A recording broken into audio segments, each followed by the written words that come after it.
Before we dive into the film, I want to give you a little bit of background about this journey that I went on. And the journey in itself is what produced this film. I believe we're all called to do things. I believe that there are signs and signals that we're all receiving throughout our lives.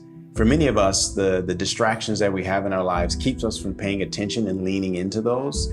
And I believe for the first time in my life, I really listened to what was being said and what I was hearing to kind of direct me on a path to not just make this film, but to listen to everyone I came in contact with when they were connecting me with resources and people and information that would ensure that this journey would achieve exactly what it was to achieve, and that was to realign me with my life's work. As children, we are really connected to ourselves in a very honest way. And I think as the systems that we're connected to kind of unbinds us from who we really are. And through making this film, it reconnected me with myself in a very significant way and kind of got me realigned with the kind of joy that I've always wanted to have ever present in my life. In the beginning, I interviewed and talked to more traditional artists and people in just the more traditional creative sector. But through a lot of serendipitous moments, I was connected with business people, strategic analysts, researchers, and people that kind of fall outside the lines of normal, what we would consider traditional creativity, but are using a lot of creative strategies within their own work. When we were children, we just got it. As kids, whatever we were feeling, we just expressed it. But as we age through conditioning and through the life and the structure of societies, a lot of us lose access to this joy because it's almost conditioned out of us. Through the connections and resources that I interviewed in this film, I unlearned a lot of the programming that many of us are taught growing up. And this allowed me to realign with more peace, harmony, and happiness.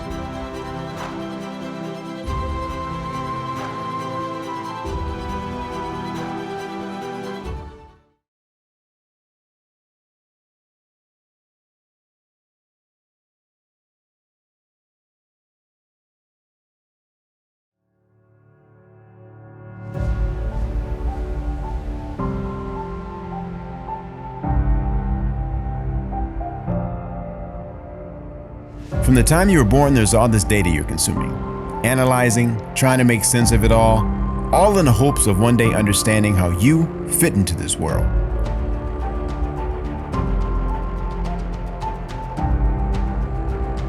This is Earth in the year 2020. Current population 7.8 billion. For the greater context, the population of Earth in the year 1920 was an estimated 1.8 billion. So needless to say, as a species, we are growing at an alarming rate. The things we've been able to create for ourselves are astounding. We've created some of the most remarkable technologies and life-shifting structures. There is, however, one thing which has mostly remained consistent: our brains. And more specifically, the ways in which many of us use them. For all that we've built, all that we've been able to accomplish, it has distanced us from the one thing which can give our lives meaning. We indeed live, yet most of the time we're in service to the systems we belong to, instead of being connected beings working with one another, connected to ideas and reasons which align with our intended path, being in a position to heal ourselves, our mind, our bodies, and in harmony with the source energy of life. This is where we all belong.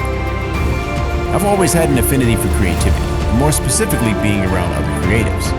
But what I wasn't prepared for was all the ways in which they would impact my life, and all the beautiful things they would expose me to. What you'll soon discover watching our film is the who is less important than what you are. Know this: what you are is powerful enough to achieve the unmistakable, and anything you've faced or are currently facing is a momentary struggle you and only you possess the power to overcome. You don't know this yet, but all this ever required was for you to make a single decision to use your brain.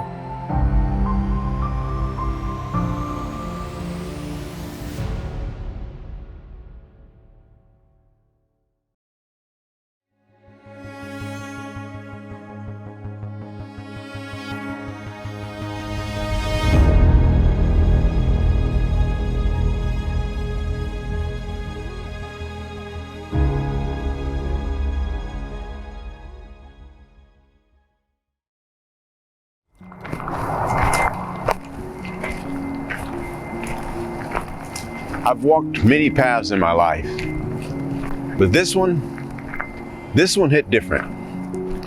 For the first time, I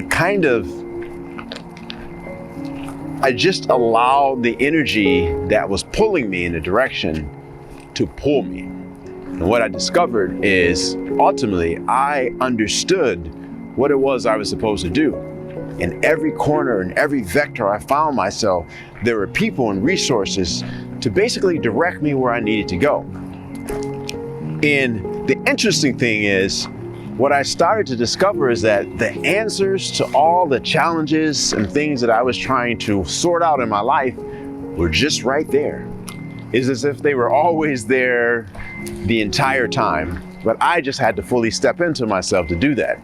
And so what I'm really saying is that for many of you, when you are trying to figure out what it is that you want for your life, where you want to go, ultimately what it is that you want, it's important that you allow the energy within you, within your space, within your body, within your brain, to direct you in the path that you need to go on to find those solutions.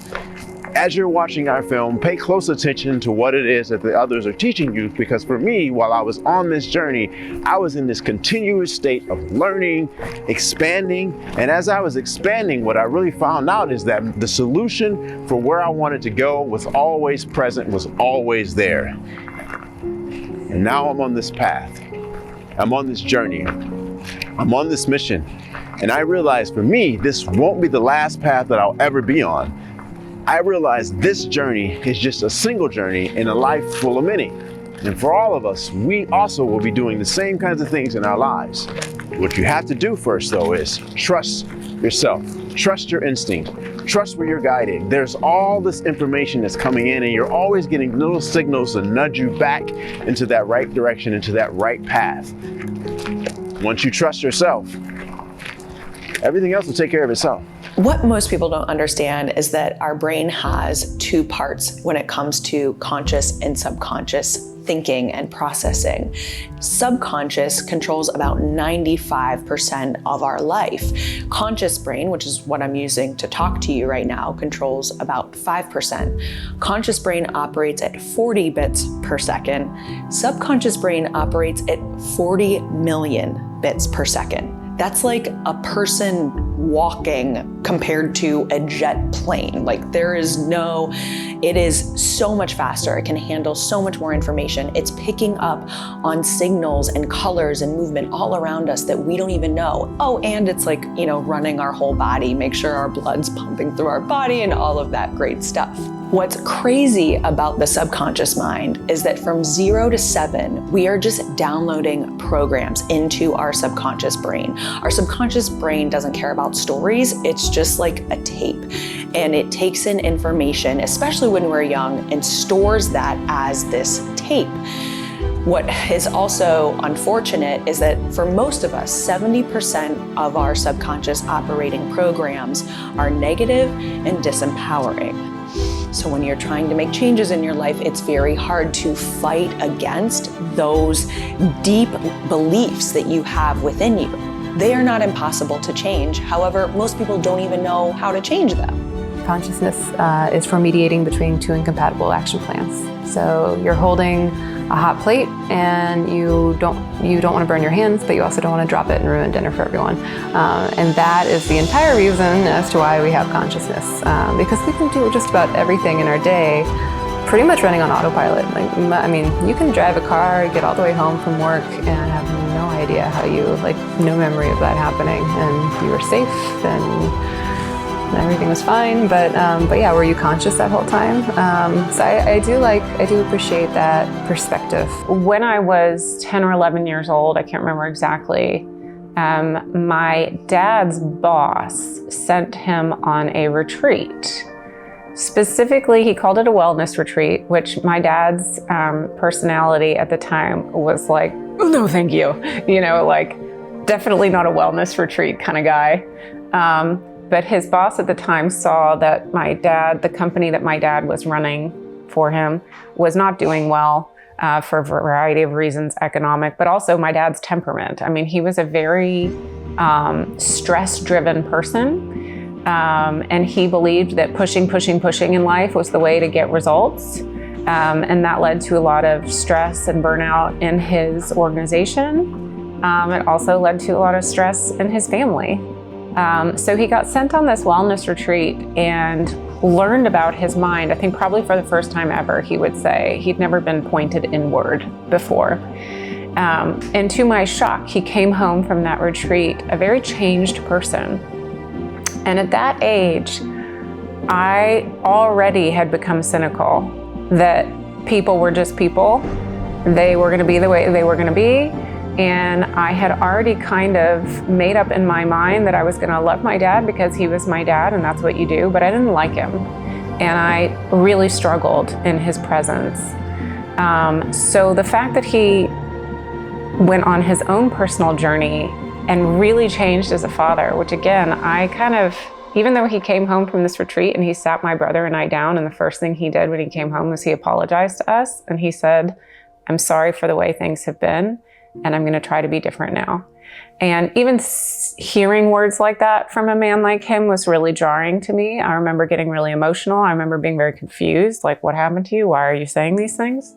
But I also, because I was cynical, was like, yeah, we'll see. We will see about that. Things will be different. Yeah, no, I've seen adults. You guys don't do different very well, you know? And to my shock, he changed a lot. And that was the beginning of a journey of him continuing to change, which meant, you know, my life as his child changed. I've been with One Solution for about 2 years, 2.5 years. We met at a retreat that they were hosting at my children's school, which is Harold Washington Elementary, located in Chicago's Burnside community. So I showed up to this retreat on a Saturday, and it changed my life. One Solution changed my life because it opened up in conversations and things that it was like out of sight, out of mind. It was a space that I needed as a parent, as a single parent of 3. Within the retreats, we did a listening exercise to where I spoke for 5 minutes without responding, and someone else spoke for 5 minutes without responding, and then we would just listen to each other for 5 minutes. When I did that exercise, I became aware that maybe I hadn't been listening, and I was putting out too much when I'm listening instead of just reserving my space and being in that space and just being present and just listening. So it struck like a new awareness, like of, okay, you need to start doing that, because it was a subtle energy and I liked the way that connection felt. It felt really real. So I started applying that in my house. I started applying that. So I made it intentional to start with the listening. And at that time I was having issues, not really necessarily issues, but just really trying to understand how to listen to my son, because I'm so like, oh, I just want what's best for you. And it can sometimes come off, you know, not that way. My intentions as a parent sometimes can be too forceful instead of allowing him to have his will and then just assist. So I took that and I took it home and I started using that like with the kids. And it was a shift that took place even within them and within myself, to like, now I'm hearing them. Now I'm able to like mimic or recreate that, what I felt from just the listening session of whatever it kicked off to me. And it worked, and I could see things changing, and like me and my son's relationship with me just listening and just, you know, knowing that I don't always have to be reactive and it's okay to just be still and just.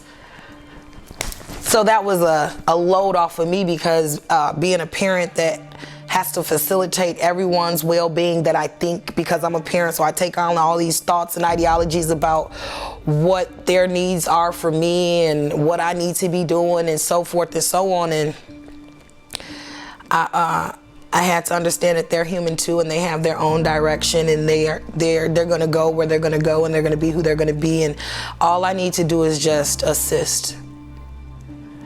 And in my background and where I came up, it wasn't like that. You better be quiet, you better not say nothing. So I came from a more traditional, how we raise our children in our community kind of background. But I've always given them room to be voiceful too, but I didn't have that balance, because it's like, okay, it can be disrespectful. How do you gauge what having a voice in our household looks like? So it was like a experiment for me, because I had never seen it done, and this was my first time trying it with my children, allowing them to have a voice in the situation instead of the whole children are to be seen and not heard thing. So I didn't know if I was messing up the cake or not, because I'm trying to bake the kids a big cake for themselves, right? So this kind of put me on the right path I'm on the right direction with that. So that's what created it all, and it created a new vibe in the space that I share with my children, not only with them but for myself, to where I could just like let the mind settle down. And once we were shown that there is noise up there and it's fuzzy and all of this stuff is going on up in there, I was able to take back the control that life took from my estate, from my personal estate, with just life happening and things happening and perception of others and how things are supposed to look like, and buying into all of these grand ideas. And I forgot about my ideas. I forgot about my ambition, my this, my that, because it's just so many titles that run through everything, to where I kind of just got lost in the whole thing. So once I tapped back into myself or my resilience, and I was like, okay, we're back. Like, I can hear you. Hey girl, how you doing? It's been a long time. Where you been at? Two of our most basic human rights are peace and joy. And what a lot of us don't understand is they come from within. Once you have them from within, then all the different ways in which you engage in your life are that much more connected, because you are connected to yourself in a way that brings forth a level of importance and a connectivity that most of us are missing. To create inner peace and joy, we have to start by quieting our thought chatter. Humans think anywhere between 18,000 and 50,000 thoughts each day. And of these thoughts, 80% of them are negative in nature. It's also said that 85% of what we're thinking each day are the exact same thoughts as yesterday. So it's as if we're kind of trapped in this loop of negative thinking. On average, we pick up our phones 58 times a day, with an average usage of about 3 hours and 15 minutes, with each generation spending over a month per year on their phones. We're busy. Our lives are filled with so many tasks, and most often the busyness is in service of itself and not in service of our well-being. From our devices to our commutes, our overscheduled lives have kept us from the true essence of who we are. I don't mean the character you've created to go out in the world, but the spirit within you. The you who is experiencing this film right now. The you outside of the thoughts. I like to call this the you. Maybe you're unaware this person even exists. I found that it's necessary to keep me engaged and to give me something to work towards and acclimate to.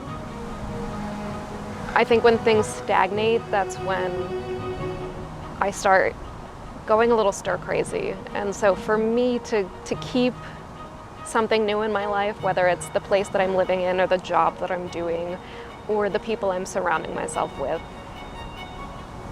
I require change to stay happy and driven. Something just clicked inside because I always was looking for external solutions to make the outside world look better. That's what I always was looking for that. I never thought that I can look within myself to try to change how I view the outside world. And that was interesting, you feel me? So I'm like, dang, what if this can do that? And that's something just clicked inside me like, dang, I felt woke in a way, you feel me? Like you feel woke for that 1 second, you love that feeling. That's the feeling that I had, you feel me? And I just wanted to share that with the world. These power struggles, they're really issues in people's state of mind and their understanding of the mind and their feelings of well-being. I would say the biggest shift for me when I was with someone that listened to me. And when they listened to me, I felt that they weren't trying to fix me. They weren't trying to do anything. They weren't trying to change me. They showed me what I already knew. I felt really calm. It's almost like a blurry period where like all that pressure kind of just like, I could do this. I was like, oh my God, this is so good. I didn't know that this this is what it was like when I was a kid. Like, this is that feeling of like just being a kid and living life and having that feeling. So it's, I talk about it like a headache that disappears that you didn't know that you had. Well, on the simplest level, I think the best way I can describe it is that we feel like the state of the world is a reflection of the state of our minds. And so if we want to make any changes to help bring solutions to some of the persistent challenges that humanity faces, we really need to go directly to the mind, because the mind is the most fundamental source of the problems that we see in the world. It's also a source of the beauty that we see in the world. I think as humans, we can get really distracted by the external world, and we can focus more heavily on what we think are the source of our problems in things like money and resources and politics and when really the source of those things is a human state of consciousness. That in a different state of consciousness, or in a different state of mind, or a different level of well-being, kind of use all of those interchangeably, those things wouldn't be created and perpetuated. So if you see things like racial inequality, it's a great example, or poverty and hoarding of resources from, one group of people to another. These power struggles, they're really issues in people's state of mind and their understanding of the mind and their feelings of well-being. And, on the ground level, what we say is that when people feel better, they do better. So one is this idea that the mind is the source of our problems and also our solution, and therefore everyone really is the solution in a different state of mind. That's why it's one solution, and we're all one in that. That's not a special person thing or a certain kind of people thing. It's an everyone thing. We all can be the solution, and we are all one in that. And that when people have a deeper understanding of their mind and their well-being, they begin to feel more a part of creating in the world. The impact of humans, right? I think it was a miracle, for us as humans to realize how powerful we are and how much change we can do. I know kind of in a larger level, there is kind of like a system, that can be defined as like political system or like social system and so on. And I think they have like kidnapped the whole power, like mentally, that to control people, right? And that has taken away kind of the realization of, how powerful we are as individuals. And like, if we decide to do something and if we can all do it together, the impact we can have is kind of like much, much stronger than kind of like a couple of individuals that are making the decision. And I just want to show people that, like, with this new way of thinking, you feel me, you can get to that place where you can see those different things, where you can be the person that you want to be without all those external distractions messing up your internal thought process. So that's basically what I want to show people. And the way we do that is we do internships, we host events, we go out in the areas, do different things, help with food drives, donate things, do a lot of different things, you feel me, just to show what we doing, show what we doing is true, you feel me, because it's a human thing. It's not stuck to one race. So that's the beauty about it, you feel me. It's not like you gotta be this age or this color or this type of person to understand this, you feel me. It's a human thing, and that's what gets people, you feel me. We not telling them what they gotta do, telling them what they should do, you feel me. We just letting them know what's inside of them, and y'all can bring that outside of y'all if y'all just listen to it, you feel me. Do you remember the moment when you transitioned from your old way of thinking to understanding the power you had within yourself to change your circumstance? Yes, I would say it was a process for me though, but like I won't say like I changed immediately. Like, I don't think I changed now, you feel me? I feel like I just got a more elevated mindset to do things that I didn't think that I can do, or think a certain way or not react. But the first time was when I met Mara and Eric, the first time I met them, that's when something clicked inside me, you feel me? Because Mara, she's a challenging woman, you know? It's like people, like teens, you feel me? Male teens, you feel me? Even though like the father role is important, you feel me? You still need that strong female role in your life, you feel me? And that's what Mara did. Like, she challenged me, you feel me? And I was like, damn, maybe she is on to something, you feel me? Maybe she got some insight that I need. What you have to understand with this new way of thinking is that Mara introduced some information that shifted Dejan in a very profound way. And so here he was thinking that within his environment and the way to which he grew up until this point, that there was little control he had over how he could move through this environment and what he could change and what he could impact. And Mara's information shifted him and made him realize that no, it was limited by his ways of thinking about it. And so you have to understand that within this, everything that's happening to us is happening for us. Everything in your life, it's all happening for you, not to you, it's happening for you. And since it's happening for you, what you really need to be asking yourself most often is, what is the lesson here? That way you're fully understanding why and how things are taking place so that you can have the right awareness around what's taking place in your life so that you can apply it in the right manner to most impact your life.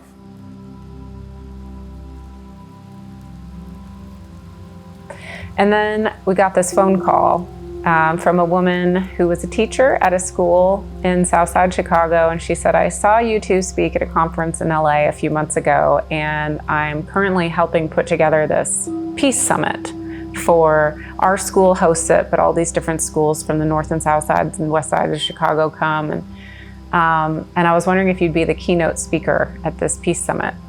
And it's funny because I've spoken at conferences with like over 1,000 people before, or sort of executive teams at corporations, and people with advanced degrees and older than me and smarter than me and everything else. And when she said, do you want to come speak at a high school? I was like, really? Like, I don't know why I got so excited. And I was like, this is so interesting. Like, why is this like the thing? And it made me nervous excited. I was like, oh man, high schoolers? Like, so I said yes, because I was like, oh, this would be super fun. And because there's always been a part of me that felt like, why are we not talking to youth about this? Why was I not introduced to this ability to look within as a teenager? Because, oh my God, a lot of stuff would have been easier, So, and like introduced in our education system, like, why is it lacking? It just seems to be so lacking.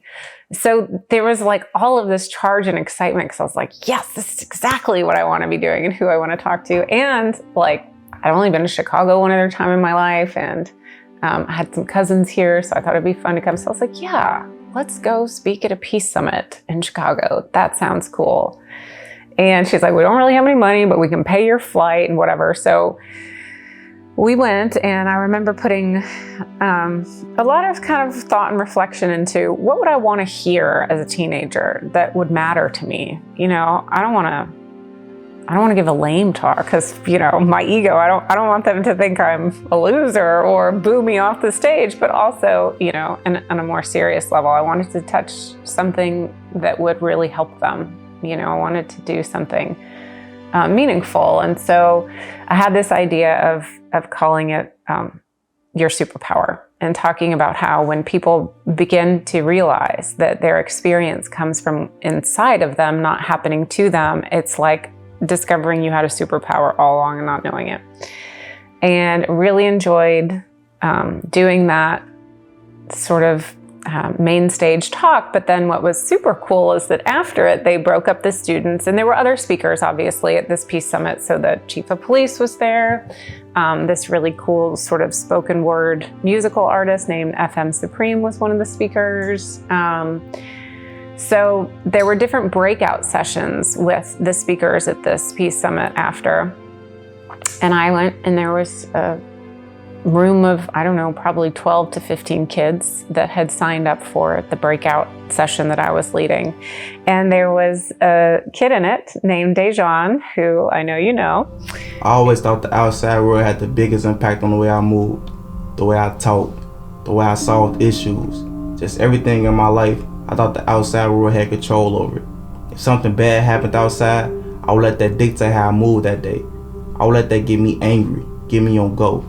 I would let that ruin my entire day. Or I would let that make me do things that I won't be proud of in the future. But just like every negative thing has a positive side, this one does too. You just gotta find it. And in my quest to finding the bright side, I realized I let that happen. Me. I let those things inside my head. Me. I did that. Not the outside world, but me. And once I realized that, once I realized I was letting it happen, I realized I had the ability to stop it. And he jokes that he only signed up for it because he thought the superpower talk was going to be talking about superheroes. So I was a disappointment. No? But I loved it because there was this mix of kids, and Dejan in particular really challenged me. And I like when people challenge me because it's not really me they're challenging. It's just, is this true or not? And I think it's important to really wrestle with truth until it feels real to you. So I like that process. And there was, I don't remember the exact conversation, but it was something along the lines of, yeah, it's all fine and dandy to say that people have this superpower of the mind, but when you're born into a culture that expects certain things of you, like that you're not respected if you don't act tough, and you don't honor people if you don't retaliate on their behalf. So particularly speaking to like the violence in his community, it was like, I can't change that. That's kind of a code of conduct, and I didn't make that up. And it was the weirdest thing, and I can't remember if he remembers this or not, but I talked about how throughout history, humans think things are normal until they don't, until somebody comes along and says, this is crazy, challenges it, changes it, and then everyone else looks back and goes, that's so crazy. Can you believe we used to think that? And I gave some example about like sewage or our sewer system. I don't remember, it was something to do with poop. And he laughed, and then he said like, oh, yeah, I get that. Like that seemed normal then, but it's not now. And I'm saying this as if it's normal, but it doesn't have to be. And it was, you could see it was one of those really beautiful moments where like, I saw something turn on inside of him. And he said, yeah, I want to do this. Just in this conversation, like he went from kind of defending the violence as just being something outside of his control to suddenly being like, oh wait, this doesn't have to be normal, and I could be a part of making it not normal. Yeah, I want to do this. And I was like, oh, that's cool. Like, that's great. You should. But I had so little respect for what happens when a light gets turned on inside a teen at that moment. Like, I was so new. He was like chasing us down then. The rest of this, so that session ended and we had lunch, and he came and he found me and Adik at lunch and was like, I'm serious, I want to do this. And I'm like, do what? Like, what do you mean? Like, what does do this mean to you? And he's like, well, you just talked to us about like the superpower of the mind. Like, I want to do that. I want to help other people see what you just helped me see. And I was like, okay, well, look, I would be happy to support you. We can have conversations, if you want to talk to somebody. And he's like, no, I'm serious. And I could tell he had this energy, like, I'm serious, I'm doing something. And then a couple hours later at the same event, he comes back with a couple friends and he's like, see, I'm doing it. I got some people. Do you want to like talk to me and my friends? And we had a camera with us that day, and we said, sure, like, let's just sit down and interview you. So we interviewed him and his friend, and he talked about like what he'd seen. And I remember being really affected because they said, and I was affected because they were 16-year-old boys, and they were talking about how what they really wanted was to be able to have kids someday and not worry about their kids going out hooping and going out playing and going out to the candy store. And I'm like, 16, you are thinking about this? Like, I don't even know that I was thinking about this, but it was so sweet and human and universal, that desire to be able to build a family and take care of that family and not worry about it. So I was really just touched by him and his enthusiasm. But what shocked me is a couple days after that, he's FaceTiming me like, okay, what are we doing next? And I'm like, this kid is for real. Like, he is gonna do something. So that one moment, that one realization in a conversation, and then his inspiration, just, it won us over. Like, we wanted to help him and we wanted to do whatever it was going to take to help him.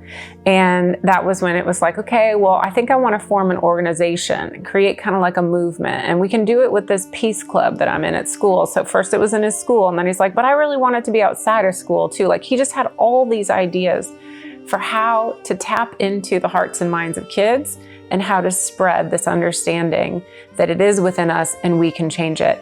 And I was so impressed by all of his ideas and how quickly he wanted to move. And it frankly put me to shame. I'm like, adults are so lame. Like, we take forever to do things because we think we have to like make things formal.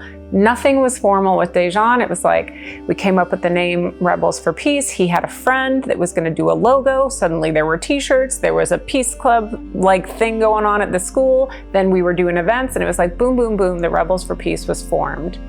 And it taught me so much about how youth's inspiration and their lack of ideas about things you need to have in place can just take off. And that was the beginning of Rebels for Peace. Mara's dad had a transformative life experience that created a ripple in Mara's life.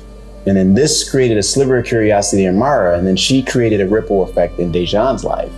And Dejan is now creating all his own ripples in his own space. We are constantly coming in contact with ripples, and ripples are always all around us. The real question is, are we truly paying attention? One of the most critical things to understand is that our personalities are actually not stuck. They're not unchangeable. We can change if we decide to.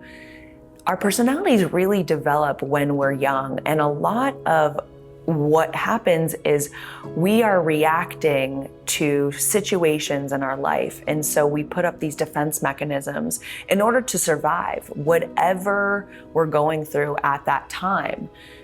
And so our personalities develop from defense mechanisms or just experiences that we've had.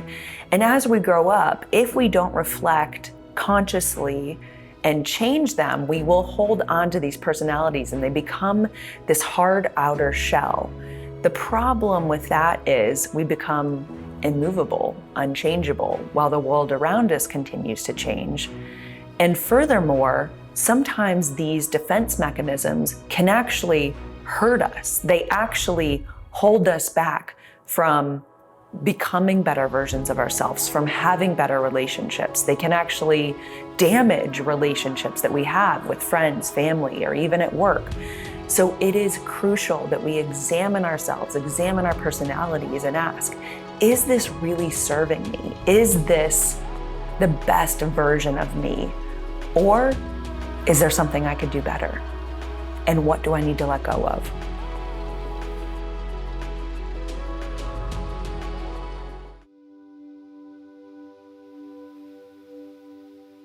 We can listen to find leaders, like maybe dormant leaders, and they're everywhere. They're absolutely everywhere. And one of those dormant leaders was Dejan. And what's really interesting about having a shift of mind is that as soon as you have a shift, you see what to do. So Rebels of Peace is an example of like, he says it's an aha moment. It's like, and then immediately like, Rebels of Peace, and I got a logo, I got my friends. So it's like insight comes with action, like so quickly. If you believe it or intellectually try to do it, it doesn't work. Like you have to like feel it, and he felt it. So he was like, I want to create this thing. And we've felt this kind of like, okay, this guy's like, he's like awake in a way. Like he said, he's like, okay, I want to put our energy towards supporting that. So our energy goes a lot to trying to look for that to happen in people and then support it, because he'll take that'll live its own life now. Like that lives its own life now. So Rebels of Peace, in short, came about of a person having an aha moment, that was deep enough to actually create probably lifelong change and ripple effects. And that's what we're searching for. Like, if you have certain people doing that, you'll have 50 different versions of Rebels for Peace that look completely different, but are doing their own things because they're unique to each person. We had plans to move to Oslo and live in Norway and settle down and have a kid in Norway. And then we got invited to this conference. Then we meet Dejan, who's now leader of Rebels for Peace. We met a nonprofit. We met Eddie Johnson, the chief of police, and all these people, and all this kind of like momentum of life started happening. And we were like, but we were gonna move to Oslo, so let's continue with our plans. So it was like, no, you're not. So we kept trying to go back and forth, and it ended up just moving to Chicago because it's like, this is where it's happening. This is where we feel like we can really contribute, and it happens in a natural way. We originally came from out west. We just been out south for the last 5 years. So I finally went, and I was intrigued, you know, and they ain't know that was my mom right off the back. So when we met each other, it was just like a straight, fresh connection. And then from that, when they realized that was my mom, it was like, oh, now we real, you know, we was really able to continue to go from that. So I was touched by just a few of the different activities that was done, by how open everybody was in the room. Like, I never seen a room where like everybody is okay with just expressing themselves, and there's no judgment, there's no worry. It's just like we all present and we just trying to grow. And when I noticed that, I felt like that was something that I wanted to be a part of. They was letting me know that they were hosting an internship, and I'm a musician. It was creative, and it was a lot of different creatives, videographers, dancers, producers, other musicians, writers, videographers, and yeah, I felt like this is where I needed to be. I got in, and I just continued to do what I've been doing before. It was just doing my music and, you know, trying to stay positive, being innovative, and they really, you know, they really helped me with that too. So living in Chicago and being a part of this organization, is there a specific thing that's like the most challenging, like in your day-to-day, you know, life? Connecting, just like that normal connection with like your people. Cause you know, if we in a neighborhood, or if you in a community, like I feel like anybody that's in the community is a family in some form or fashion. So it's just like the fact that there's no connection now, like the fact that you could walk out the house and it's always a mean mug, or it's always just a territorial vibe. It's not like loving, everybody protecting something, whether, you know, in their mind. We not as free versus to like 2012, 2011, and it was bad then, but it was still, you know, you would get a high from the old ladies on the block, or it'd be kids out that'd just be more friendly and just more natural. Everything now is so aggressive, or you know, we ain't from over here, y'all ain't from over here, don't talk to us, we don't know y'all, we can't hang with y'all, we can't do nothing, y'all not from over here, don't come over here. Just a different vibe in the community in general, to where it's like a lot of separation. So trying to really just find common grounds with everybody, to where, you know, it can be unity. Because even though in all of the division, it's still one thing that, you know, we all striving for, and that's to live peacefully and, you know, help the youth grow into their best selves. I think one of the most things that's missing in society right now is like, we don't really have a true honest connection with ourselves, with the work that we're doing, and with our communities. And so we become so almost decentralized in a way, and through lots of different social medias and ways that we use to connect, we're actually a lot disconnected. And so I think it's important for all of us to find different ways to connect with ourselves, with each other, and to work to bring these things back together in a way so that we can actually feel a kind of connection to the things that we're giving energy to in our lives.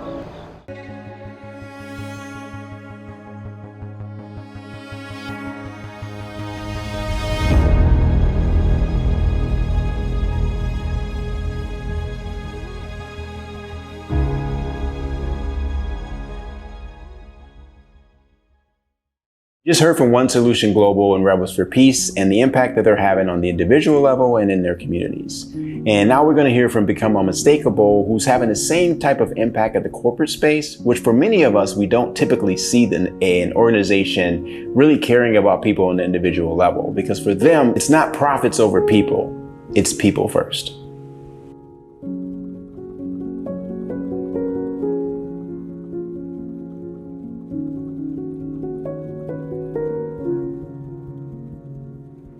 So we hear a lot about stress, but what do we really know about stress? Is all stress bad? We're all kind of familiar with a bad stress, right? And what happens then? It's not good for our physical health. Our body releases adrenaline, which sometimes will make us start to shake, or perhaps we can feel our blood pressure raise or our heart rate increase. So there's a lot of things physically that we feel when we are under stress. But let's kind of flip that over and look at the opposite side. What happens if we don't have enough stress? Well, sometimes what happens then is we find we are not as focused. We find that we don't have a heightened awareness that we need to deal with the details and to problem solve at the level that we want to problem solve. So I want you to think about a rubber band. We use a rubber band to hold things together, right? But if that rubber band is too loose, it's not going to hold anything. Everything's going to fall apart. If that rubber band is too tense, first of all, it might break. If it doesn't break it, at least it's going to put too hard of a strain on whatever you're trying to hold together. But if you figure out what that right tension is, the rubber band is going to do what a rubber band's supposed to do. And as leaders, we need to figure out what that right tension is. How do we make sure we're not putting so much stress on our team that they're feeling that strain? Or not enough that they're not working to the potential that they are able to and that they would enjoy working to. We need to find just that right tension.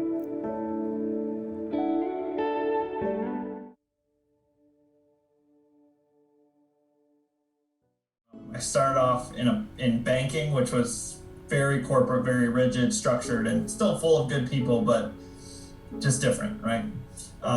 Then moved to a company called Root, who I think I introduced you to Chad.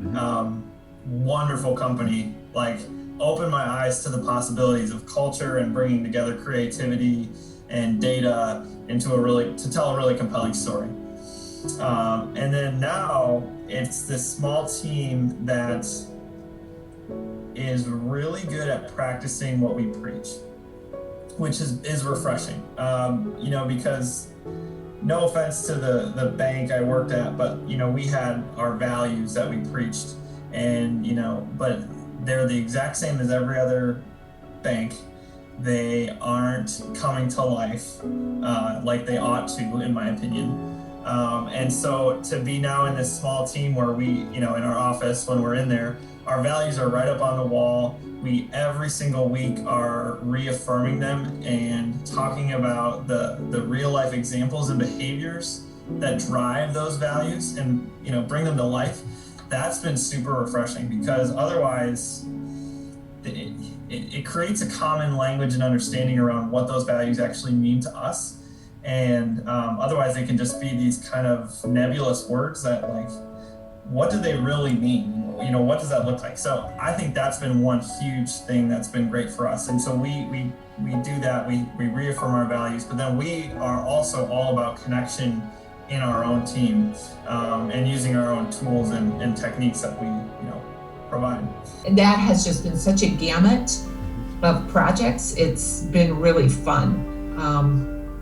And I think it's been, obviously I'm biased, but I think it's the feedback we get is that being able to bounce it off somebody totally disconnected from it, the insights they get back. And because we built this whole time, we do different things to encourage healthy feedback. And we start slower, but then it starts to become more intentional. Like sharing one person saying what I think where you could develop that would add the most impact to your career right now, things like that, which are a little not as comfortable sometimes, and we do a lot with empathy and all the other social awareness things that start in the beginning. So that's the leadership program. So it's really about teaching leaders. We feel there's enough academia out there around the left, what we call left brain, strategic planning, budgeting, all those kinds of things. What's lacking is what they call soft skills. Technically we hate to call it because it's the hardest ones, right? And so that's our purpose, not that you take this class and you'll have all your leadership skills. No, but we will work on your connection skills, your interpersonal relationships skills, and your social awareness as well. Yeah, it's interesting because I was reading something by Brene Brown, and she was talking about like love and shame and how they're kind of intertwined, and because of it we really can't define one and love, and then we really don't want to address the shame. And if we can, it's like it's a thing in our lives, and that also I think creates these conditions by which we're very disconnected from the kinds of things that could really help us, because there are things in our own lives that we really don't want to address. And if we don't address those, then it's very hard for us to give those things to other people.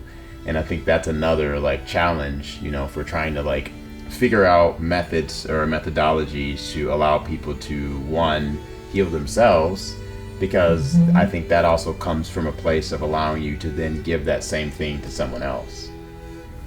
Right, and often, and I'm sure you know this, I'm not saying anything new, but unless you have experienced some of it, your words trying to talk to somebody else don't have the weight unless you can be vulnerable, and say, here's how I screwed up once, and here's what I learned out of it.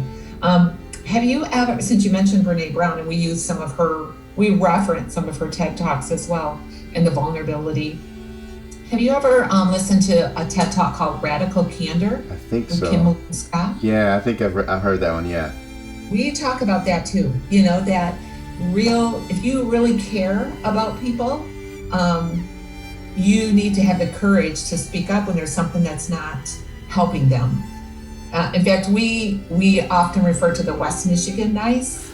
If you've lived in this area, maybe you can relate, kind of like the old saying, if you don't have something good to say, don't say something at all. And the reality is that's just protecting yourself, so you don't have to feel bad if they don't like you because of what you said. It's really not helping them. In fact, it's worse, because they don't have the reality of what everybody else's perception is, because nobody cares enough to tell them, to know that I want you to know the truth, even if it makes it hard on our relationship. I want the best for you.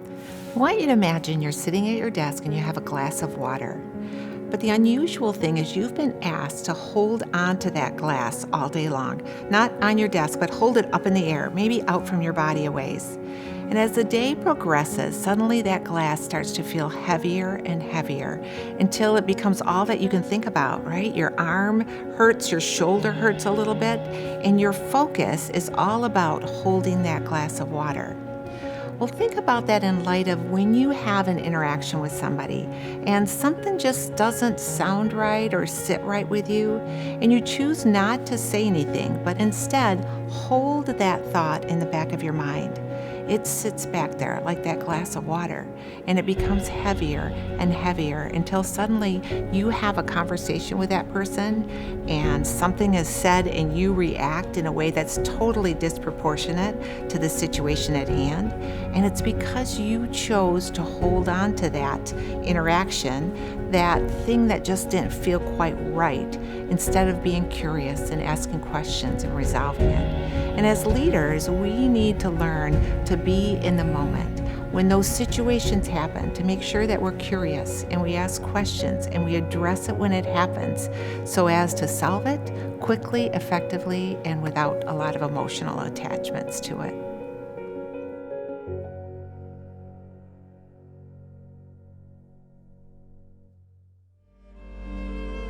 One of the things that we really promote is we get people in a space where we define this idea of corporate leadership, and in the world, corporate leadership means C-suite.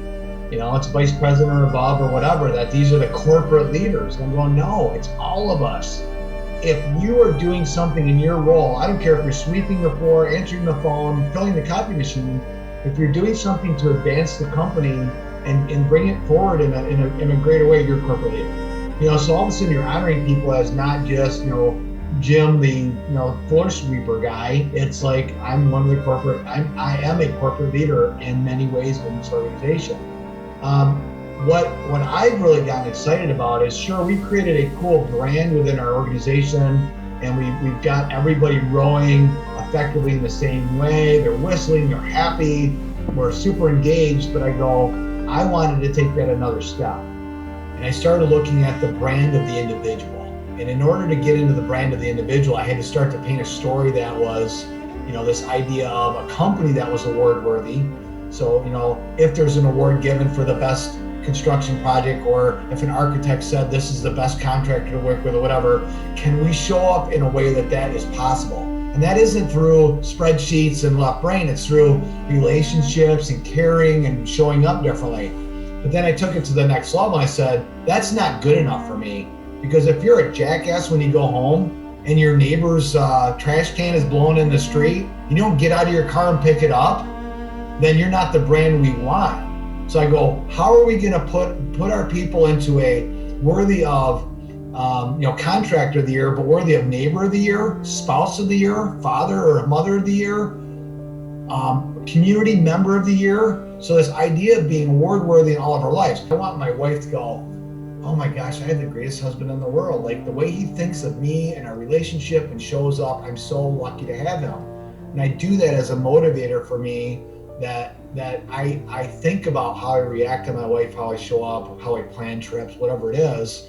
But I go, if I can be an employer who is we have a couple hundred employees, if they're all on an individual journey of brand development, and their UMAP is talking about their children, and I start challenging them and suggesting that you need to have one-on-one time with each of your children throughout the year. Like, we're going to co-develop your UMAP for your personal goals. But we literally tell our people, you know, if you want to learn how to manage money better, we will pay for you to go through the Financial Peace University, which my brother actually does. We've had in our UMAPs, people have said, I haven't, in my next 1 or 3 years, I want to get a will done. And we're like, done, like, we'll do it. We'll get our corporate guy helping you with it, you know? So this idea of helping the whole person is all coming from a right brain, caring, emotional. It's not about the money. So when we talk about putting the smile on the face of all we touch every day, that puts a really succinct picture on what our mission statement is. And that means all that we touch. That means I'm a project manager and I'm working with our accounts receivable clerk up in accounting. I have to give her a phenomenal experience. When the guy comes to, put more coffee in our break room, I'm going to give him an experience that he doesn't get from other places. When our receptionist greets you at the door, you feel like, wow, this is very unique. I don't get, because she's trying to be receptionist of the year. He's trying to be. So what I think our movement is doing, creating meaningful connection, is also creating really good people, good caring people, caring for other people. And that I feel really good at night. And if we break even this year, or we don't make as much as we thought, I don't really have a big problem with that. The funny thing is, Aaron, the more that I focus on the smile on the faces of people, the more that comes in the door on the bottom line. It is absolutely crazy. People are going, oh my God, all this touchy-feely, and it seems like a waste of time. Why do you spend all this money on making, creating these opportunities for your people? I'm going, I go selfishly, because it's more fun. Selfishly, because it's a better bottom line. And then we pay them more, they're happier, we do more for them. I mean, we spend hundreds of thousands of dollars a year more than our competition does to put a smile on the face of the employees.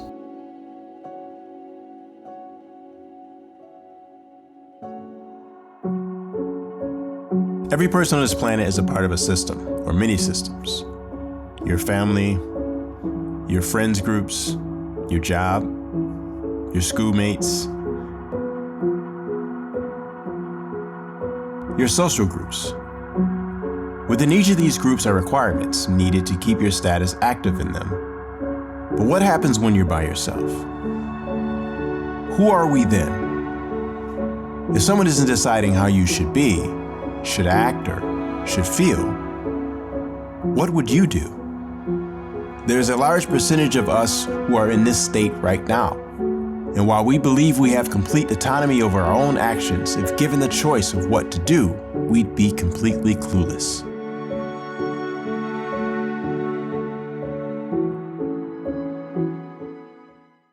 The most important things for all of us that we need to identify is what it is we want for your life. Once you discover what your purpose is and you know what direction you're going in, then everything you touch improves. But until you define what you want for your life, it's almost impossible to have a life worth meaning. And once you define that, then everything becomes easier. It doesn't mean that the tasks themselves are easier, but the way forward is much easier because now you're finding more people and resources, and that law of attraction is activated once you know what you want for yourself and where you're headed in life. So I think it's important for all of us to identify what we want in our lives. And once you do that, everything you touch will improve.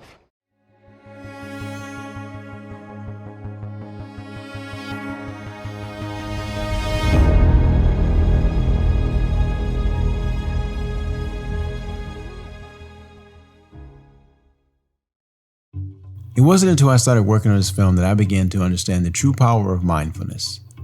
The power of focusing your attention on one specific thing or on nothing at all. And how this could create the kind of peace in your day-to-day that many of us dream of. This was in the thick of the global pandemic, so controlling my thoughts were of the utmost importance. But my community made me aware of just how important a mindfulness practice was for my life. As I began to execute this practice, my peace steadily improved, along with my internal happiness. So for me, when I started meditation, it started off as this very simple, just someone said, yeah, if you meditate, that you get more focused, you know? It's very simple. And I was like, okay, I mean, that's good, you know, I'll do that.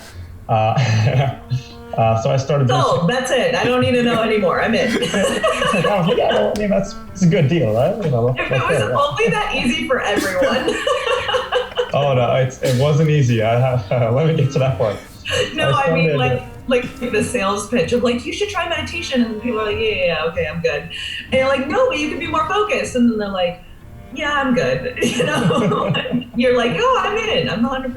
Yeah. No, I'm a complete yes man in many regards. I'm very easily convinced when it comes to these kinds of things.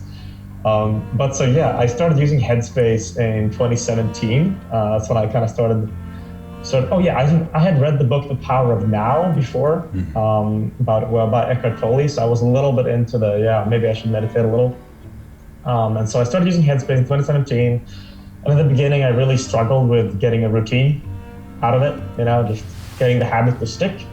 But then I really dedicated myself, and I managed to do 30 days in a row.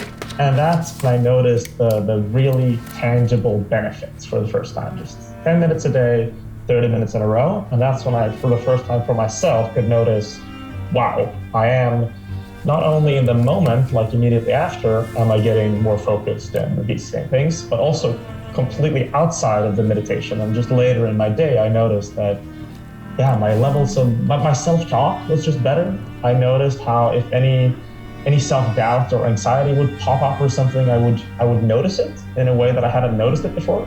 And it was as if I had more distance to those kinds of thoughts. And I think that was super valuable for me to not just hear that, it makes you more focused on these things, but also notice firsthand through that extended use that, okay, I'm actually living some of these benefits, and they're greater than I thought they would be. You are a living energy field. Your body is composed of energy-producing particles, each of which is in constant motion.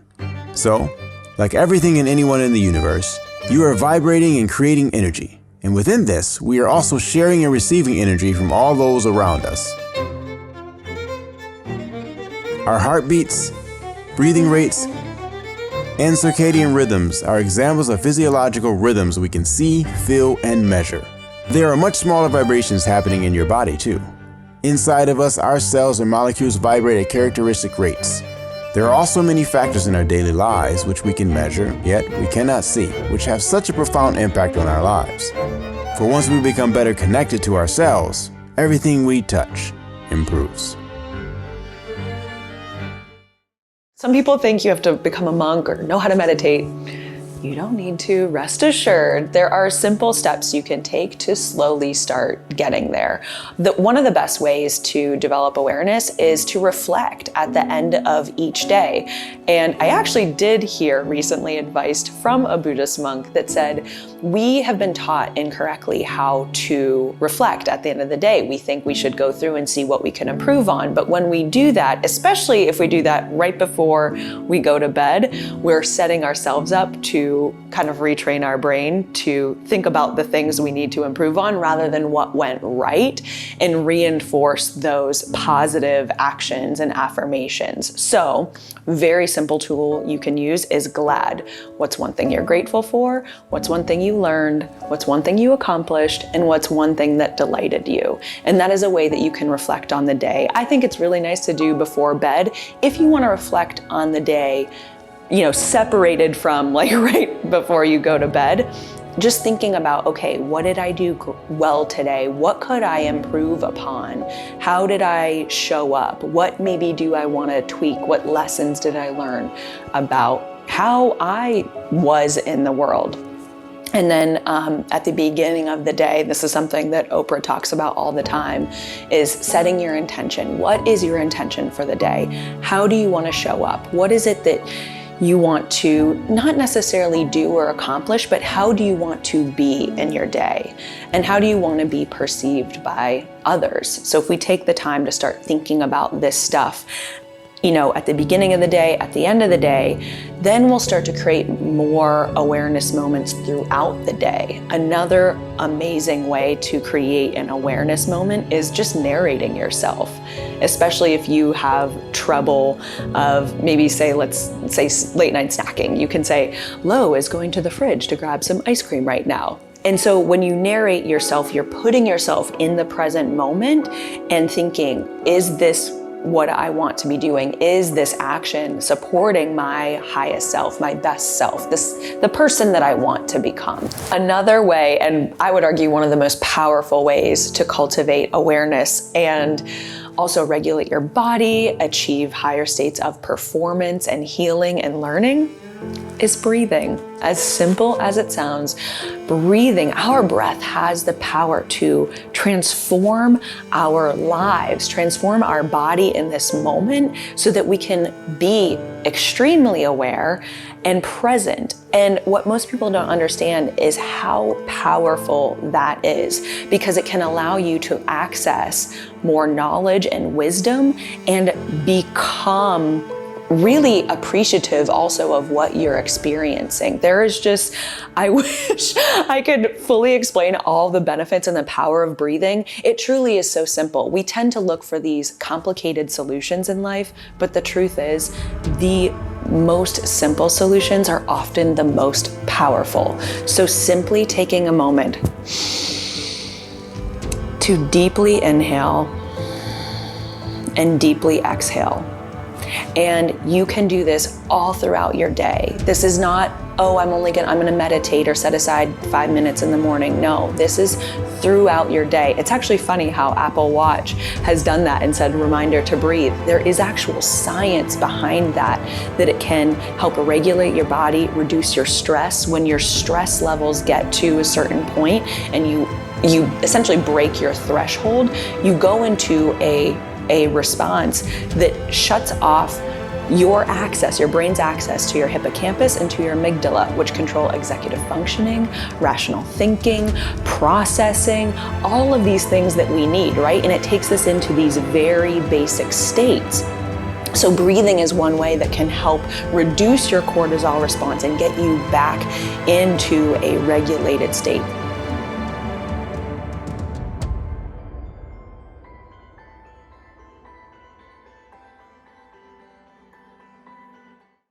So during practice, we do, like I said, a lot of repatterning movements and repetition and shaking and dancing and just movements that really shake the fascia.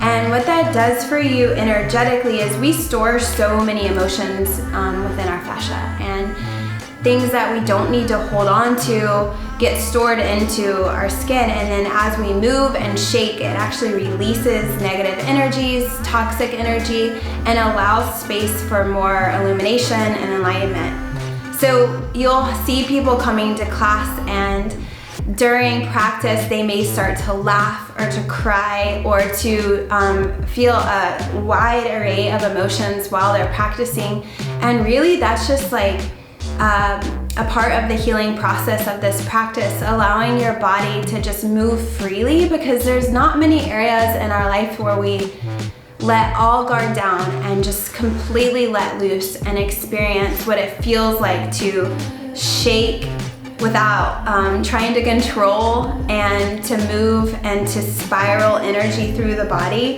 And we'll also do a lot of things that we expand our auric field. So you'll see movements where we're reaching out as far as we can and with our arms and legs, and creating more space in our auric field, more illumination and light. And you'll see actually a lot of spiraling, and people call it twerking, and I don't care what people call it, because I'm just happy that they're moving their hips, because hips in particular is where we hold a lot of junk.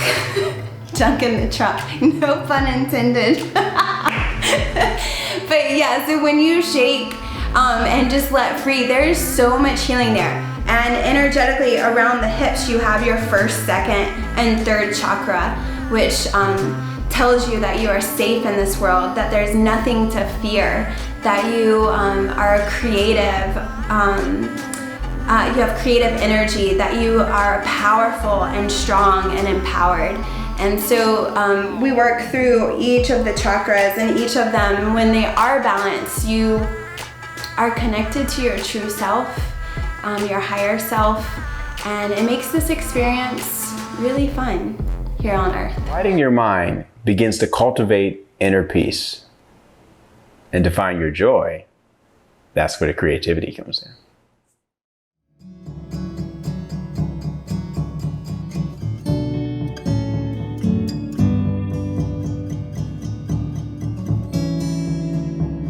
There once was a little tribe on Earth around the time when people wouldn't travel far outside of their own groups. This group was a happy group who loved and loved looking out for one another. And for a time, things were amazing.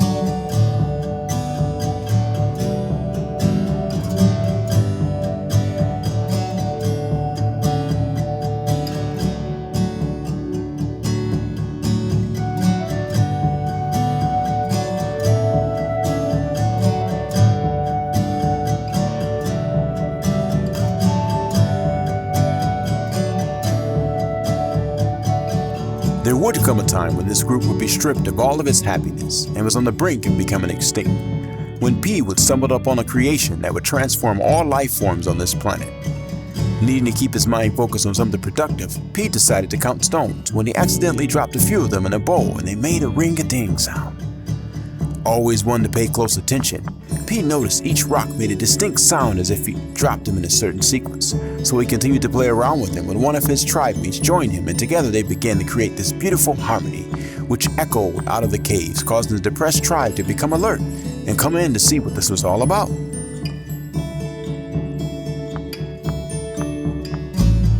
The rhythmic sounds and bass would cause a crack in the cave where water would pour from up above, bringing joy to all of those around. They began to dance and sing as the sounds now reverberated out of the cave and deep into the valley, miles and miles away, causing many animals to migrate in the direction of this group, bringing with them food, love, and prosperity. Now, this story isn't present in your history books because this tribe had no written language, but amongst them was a little bird named Keely, and she so loved the sounds of this tribe, so much so that she would continue to sing them as she traveled around the globe, making sure everyone and every living thing she came in contact would hear it.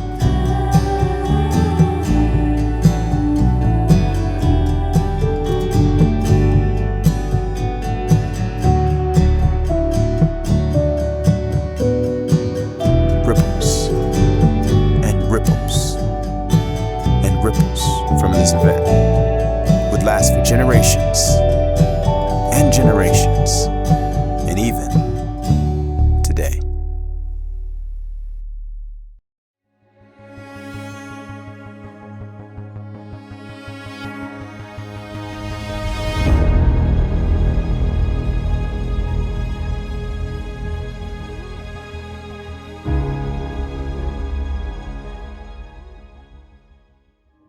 all creators, so creativity is part of us.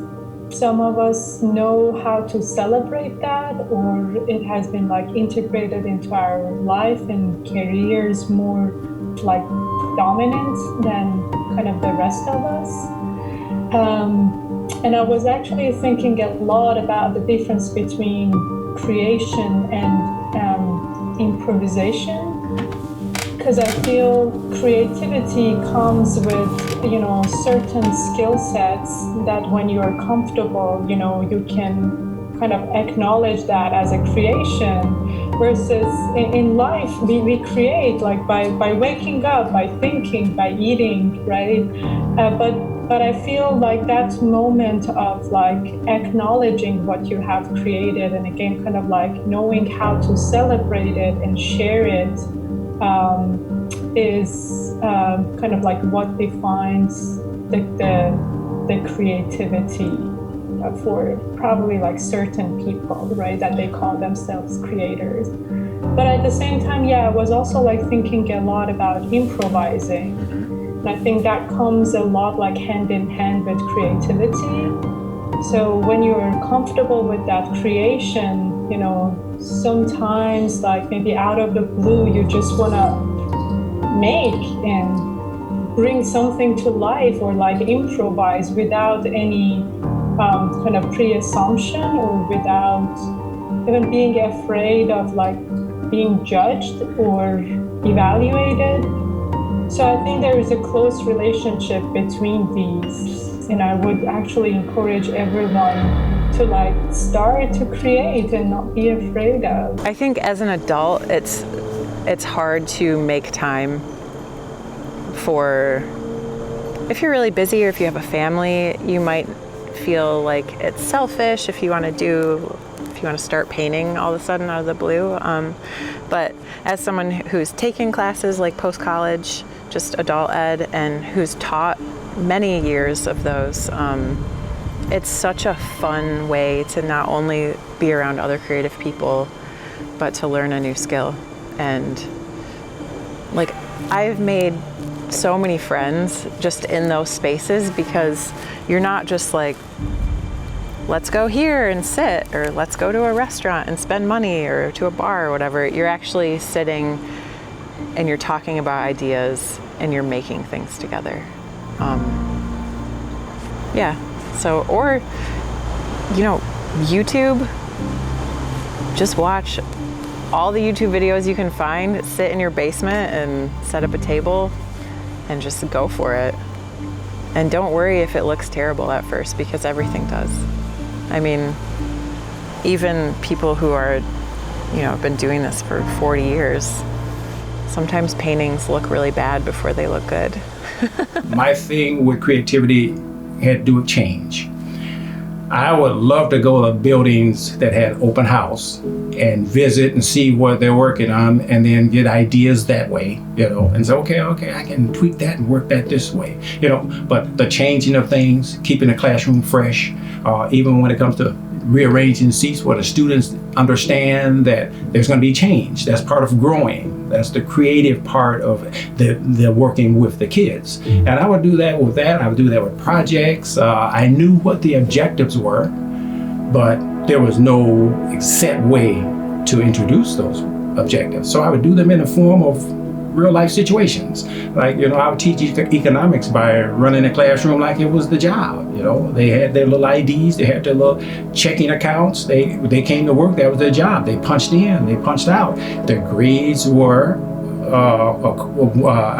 when I did the grades, we put little money amounts with them. But to keep them more interested, you know, we come up with a little system of a reward at the end. So all the play money they would earn from pretending it was a job, you know, they could use at the end to purchase something. In addition to learning the objectives, having some fun in class, keeping it fresh, and keeping it going. So creative in the classroom, lots of different ideas I would try, all kinds of different projects. I've always believed in always having a plan too. And no matter what, if I couldn't do this, I got this here. but I did not rely on that second one just in case things didn't fall out. If it just didn't happen, I had this. And I've always had an idea of what I wanted to do, but I've also had a plan of what I wanted to do if this didn't go. And that was part of the creative thing. So I knew growing up that I was into sports. I knew for sure that I wanted to play baseball. But all of a sudden, that career wasn't going to take place. And and it was right in between my sophomore and junior year in college, and I realized, what if? But I knew I was in college working on a degree, and I thought at that time, let's make sure I don't slight this one. Let's get this to go in that direction. So that part of just working on the career kind of led me to thinking, okay, if I do this, what are the things I have to do, put in place to make sure this can go? So you're constantly, I call it constantly growing. I don't feel like I've stopped. I definitely didn't stop when I retired. And when I retired, I didn't retire to not doing anything or not thinking. I just retired from one thing, started doing something different. It's now I'm working on all the fun stuff that I want to do instead of things that I had to do. And that again is where the creativity comes in. Because once you open your eyes, it's limitless.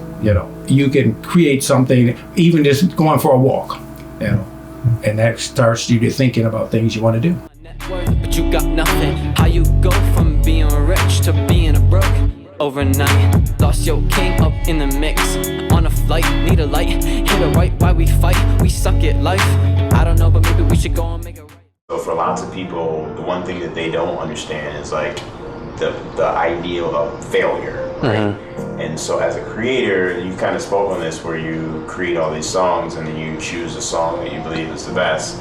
And sometimes the songs you created, maybe later they'll be able to be released, or maybe they'll never be released at all. But what is it you've learned through the process of creating about failure and how it can aid you in what you're trying to accomplish in life? The only failure that we can have as creatives is when you fail to see opportunity in setbacks, in roadblocks creatively. Every single one of the breakthroughs I've had has come after, dozens of productions not sounding how I want them to, failing miserably at doing vocal takes, failing with releases in the way that they've been perceived by people. It creates an opportunity, and this is my personal belief, that it's all about our choice to come to a point of action. And when you're presented with an opportunity, when you failed and you've realized what's happened leading up to that point, you can analyze that situation and change one variable. And if it fails again, change another variable. You don't want to be stuck doing the same thing over and over again. And failure is the only route towards success. People who become most successful are those who fail the most. Because if we know logically, humans can figure out a lot of things. And when you want something, you'll figure it out. If it takes 100 losses to get the first win, that means if you fail 1,000 times, you'll have 10 wins. People don't see the losses, they only see the wins. They only want you to see the wins.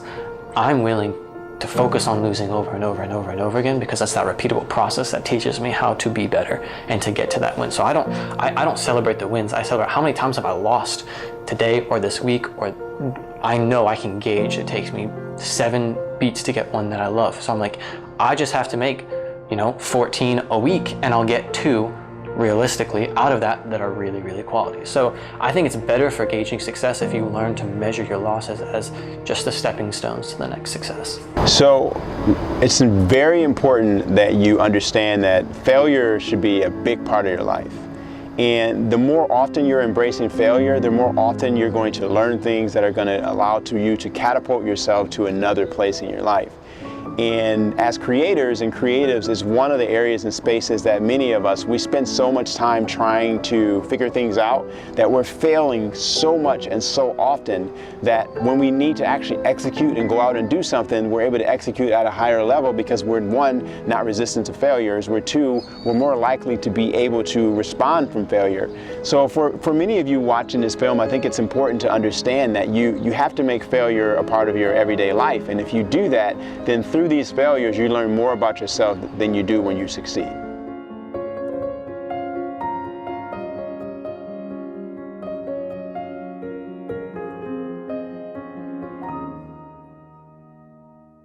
how I define creativity, to me, it's an expression of self and also a way to solve problems.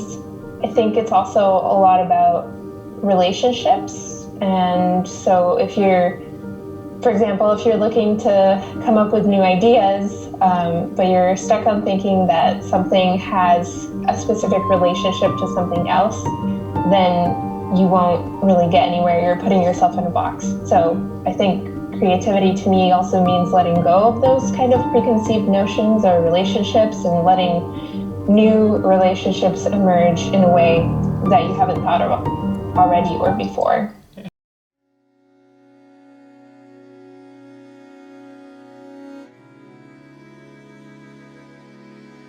How long have you been doing that? I've been doing it for like 2 years now.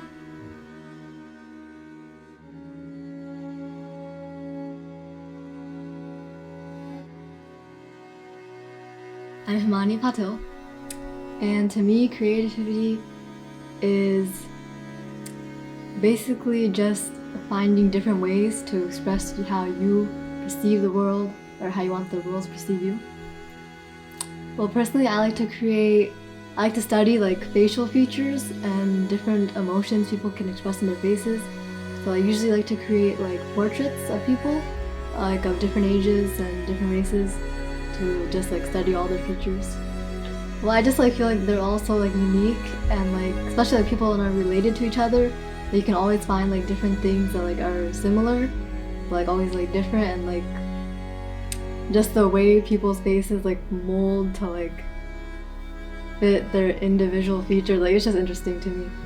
Well, I was really bad at it before, and I didn't really understand much of it, and then I came across like some tutorials on YouTube, and it seemed like way more interesting than I thought it would be, and like way more like different like components to it, and like so many different styles, and like when I would stare at art, I didn't really understand how it could be put onto like paper, like real life could be expressed on paper.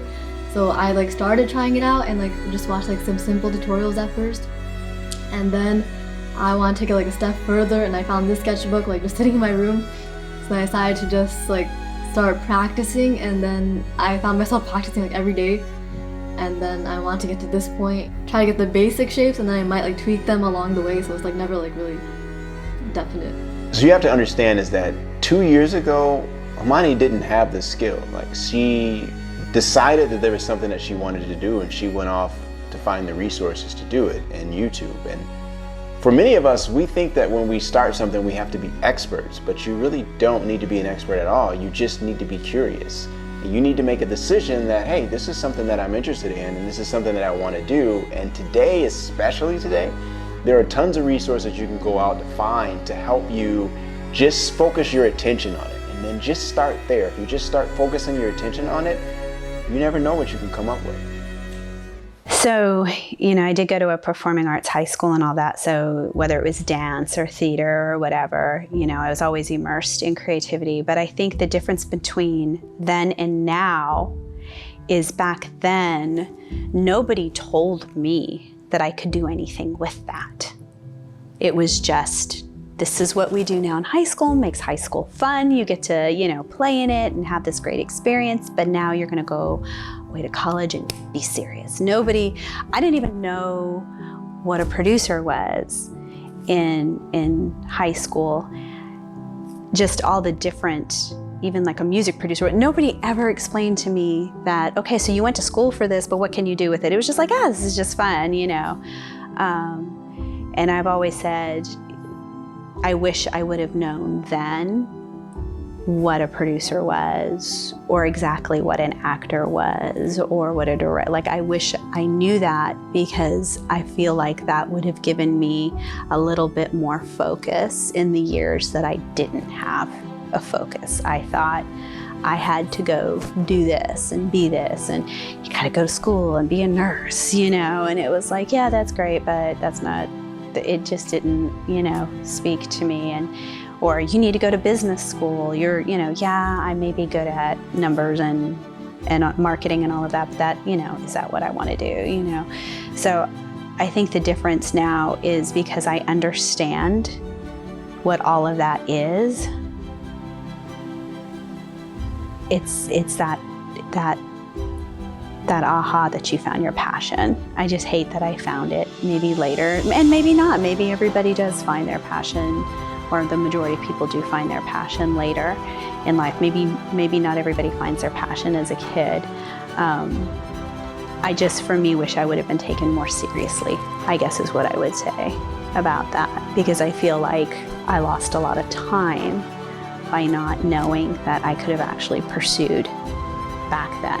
My mission now has even changed a little bit more. I'm still an actor, but I really have stepped back from acting and been more choosier with what I take on, because I have discovered actually now my passion is with kids and nurturing their talents and their passions, and that's why I started the film festival for KBK Film Fest, because I didn't have that at their age. Someone to tell me that these are things you could do. This is, you don't have to become this when you grow up, but hey, you're good at this now. Let's do everything we can for it.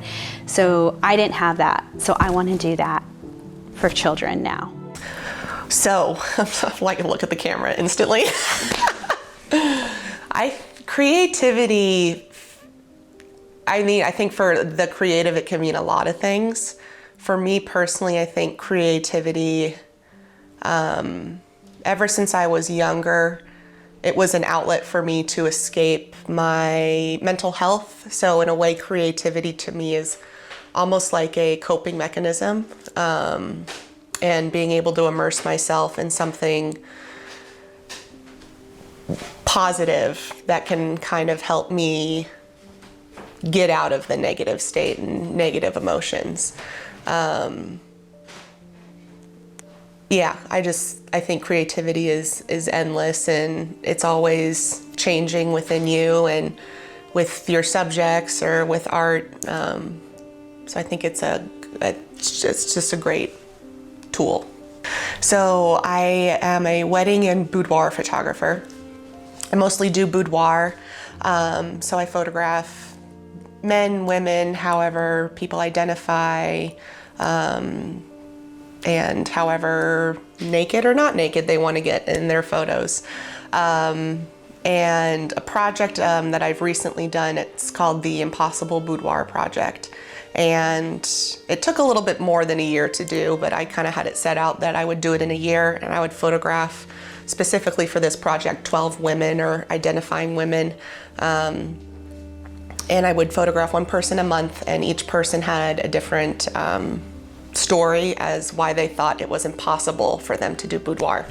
So I had someone with eczema head to toe. I had someone who was a mother who was just postpartum, someone who was paralyzed, someone who had a double mastectomy, someone who was too thin, too fat, all these things that they thought it was impossible for them to do boudoir. I actually got a message from one of my friends, and I did a session for her probably like a year ago or so, and she just messaged me out of the blue, and she was like, I just wanted to tell you again, like, you have helped instill so much confidence in me. I was so self-conscious of my body and the way I looked and everything, and looking on the photos even a year later, I still feel so good about myself and my body, and so I've had a lot of those, and I feel like that's kind of my thing. It's, you get sexy photos, but it's more than that. My biggest thing is how I make people feel during their session, because if you can feel amazing in your body in front of a camera, you take that feeling with you past that day, past hopefully even a week after that day, and then hopefully that this experience can help flood other areas in your life, your professional life, your connections that you have with your friends or your family, connections that you just even have with yourself. That is probably my favorite thing, is getting messages like that. So this is, well, that's me. But this was our first piece together. My mom is my paint partner, and yeah, she's always been an artist since I was younger, and was painting murals in the small town in Kentucky that we grew up in, and I was always like her tiny paint assistant. But when we both moved to Charlotte, we went into corporate world and kind of got out of creating. I would always make smaller pieces on the side, but she just like completely stopped.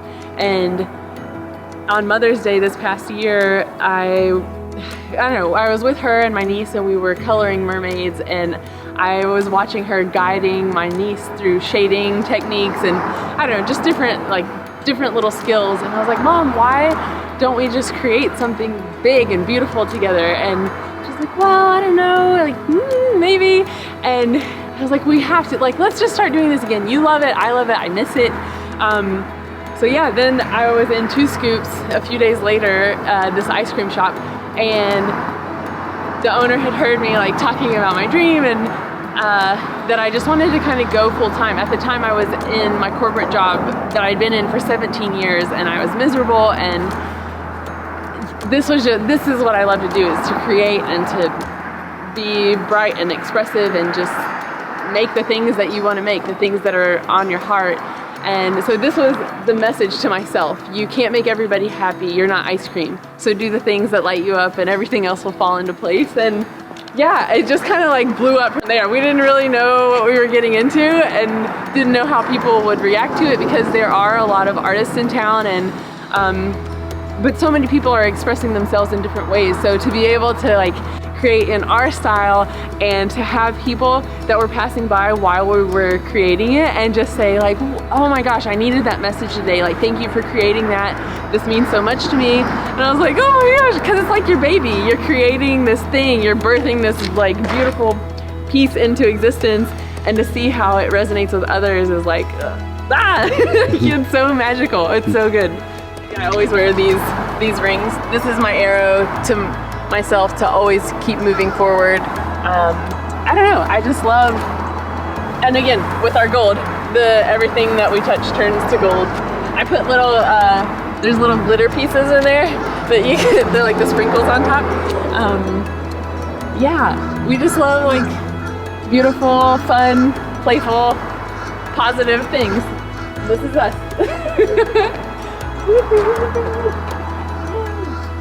That's it. What did creativity look like for you growing up? I like to draw a lot. My big sister was a big influence on me artistically. She was always into drawing and painting, and I wanted to be just like her, so I picked it up too, and it turned out we both had a knack for it. So it started out that way, and then it turned into making jewelry, you know, little hemp bracelets and gold hoops. And then eventually my parents gave me a sewing machine, and it turned into making clothes. I think there was a tipping point when I decided to do more research into it. You know, I started out by just sort of fucking around and playing with it until I got comfortable with my own skills, and then I wanted to see the right way to do something. And that's when I started constructing things that seemed a little more realistic to wear out or to gift to friends, or to take something that I already owned and make it better the right way. Last year, a dear friend of mine got married, and he asked me to make a dress for his new wife as sort of a welcome to the group. Here's something that you can only get here with us, that everybody else in the group has one, and now you get one too. And it was a really great feeling to be able to give her something so personal. I think now I understand that it doesn't have to be the biggest project, that it can be something small that can make a big difference.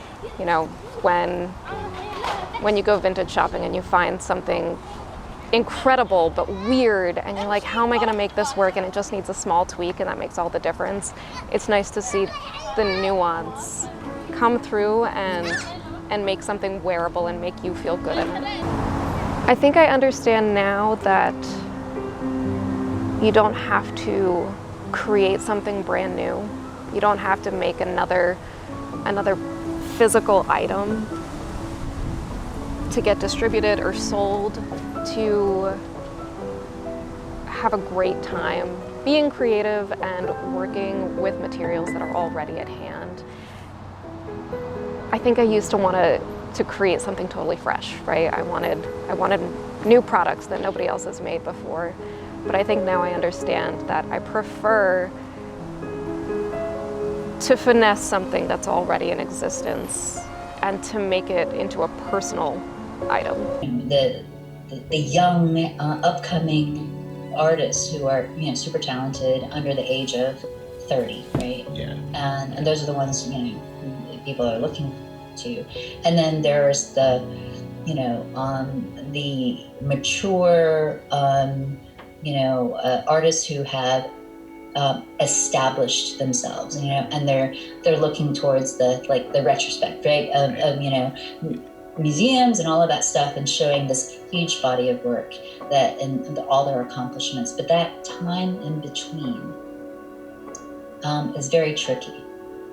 And I think maybe it's made up. I don't know. I mean, it's marketing, or I don't even know what that is. But that we can easily fall into if we don't make it by a certain time frame. Then you're not going to make your work, and your work will not be as valuable. Yeah. And all of that is driven by I think the exterior. Art world. Yeah.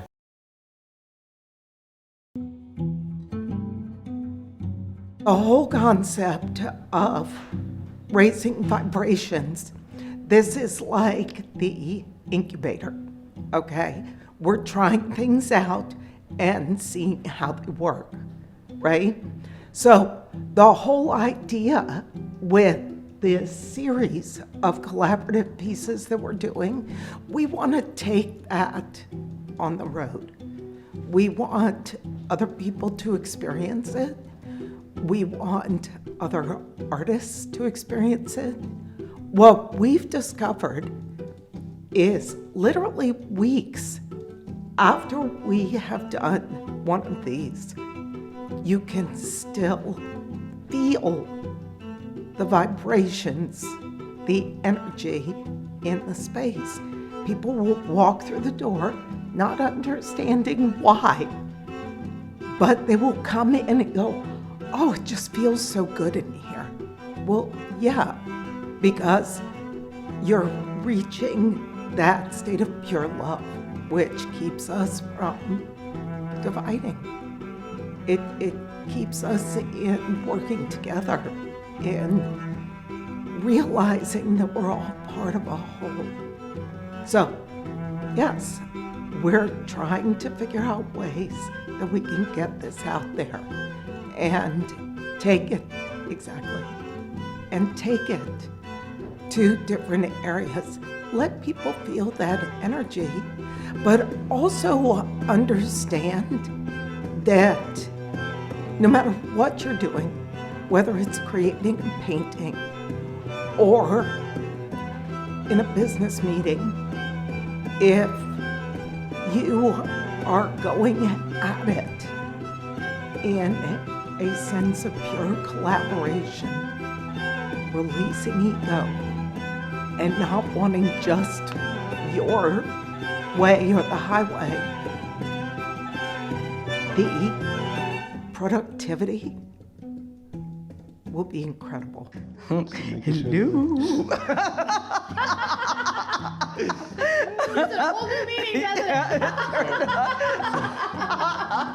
My eyes are up here, fella. So when you start, yes, I'll just have you press that to go. Okay. When you stop, just press it to stop. Okay. So that way we're only recording when you're doing something. Okay, hang on just a second. This feels so weird. I feel like Iron Man. Are you starting now? Yes. Are you gonna stand behind me and sigh? And how you doing? Oh, way to go.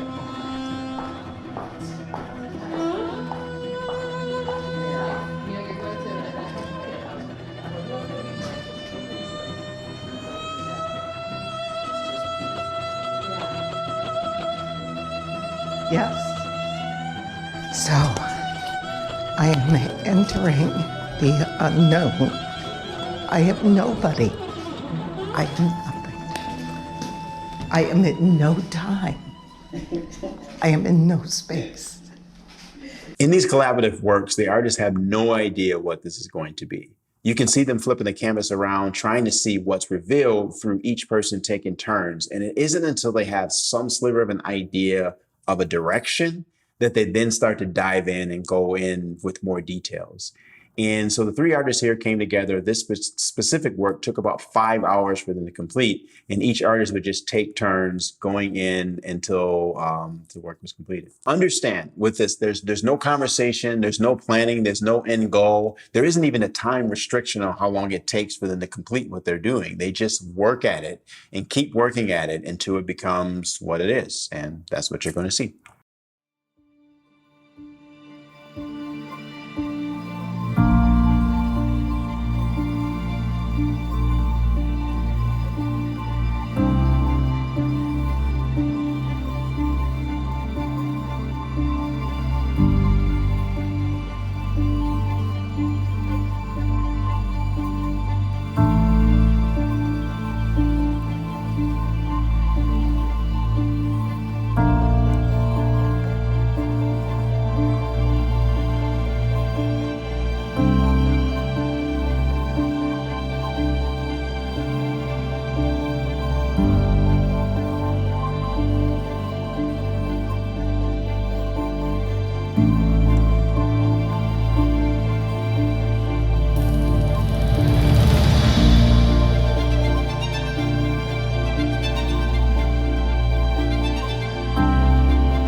You have to be an advocate for yourself. You got to be able to get up in the morning, and no matter how bad it is, it's not going to be that way forever. And you hope it's not going to be that way for the next hour, because it will be that way if you don't decide what you want to do, you know. But once I have one of those days where I say, oh, I'm not sure about today, but I'm glad it's just today, because tomorrow I'm coming up with a different idea. I'm going to do something different. I may be down here for an hour, and then I may go do something else for an hour. I may go for a walk.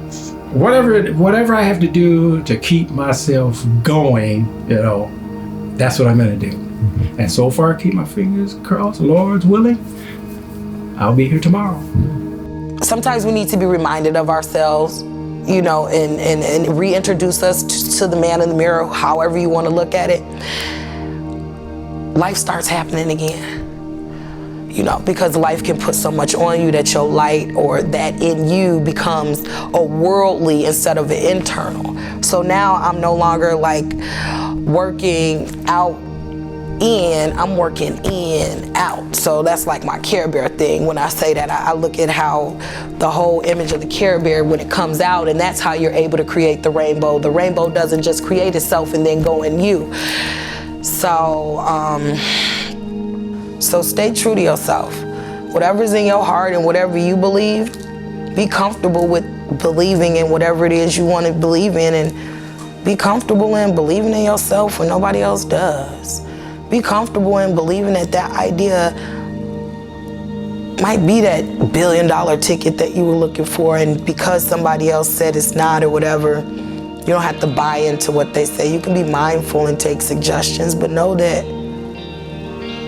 let thy will be done. This is your life. This is your experience, and own it. Take on the I am here, I can do this, I am. All of those great slogans of adjectives, however you want to pull them in, apply them to yourself. So, you know, I am excellent. I am this. Start speaking life over yourself. And it's okay. You don't have to wait for somebody else to approve of you.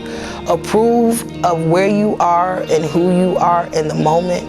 And don't wait till you get that grand degree to feel accomplished. Know that just existing, just your heart beating is like, it's power within that, because you had the opportunity to seize the moment. of whatever that looks like. And no matter how long you want to take to get there, this is your journey. And know that this is your journey. And let's just close practice with our hands connected to ascended heart, the thymus. So press your thumb into your chest. I love you guys so much. Bowing the chin to the chest. Take a moment for you. Say your name and say I love you.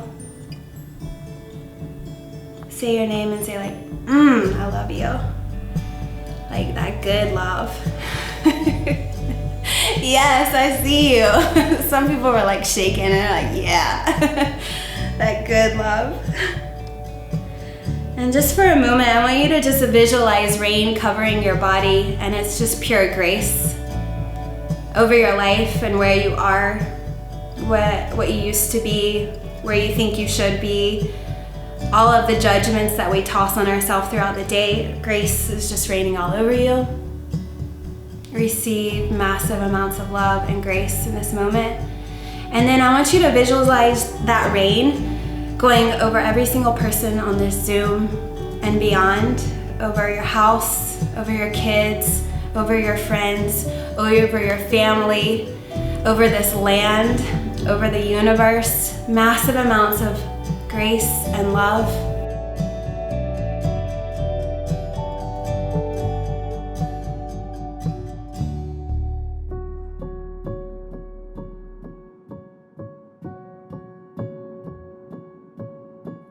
When you were a child, this is easier. When asked what you wanted to be, all these ideas would go firing off within your brain.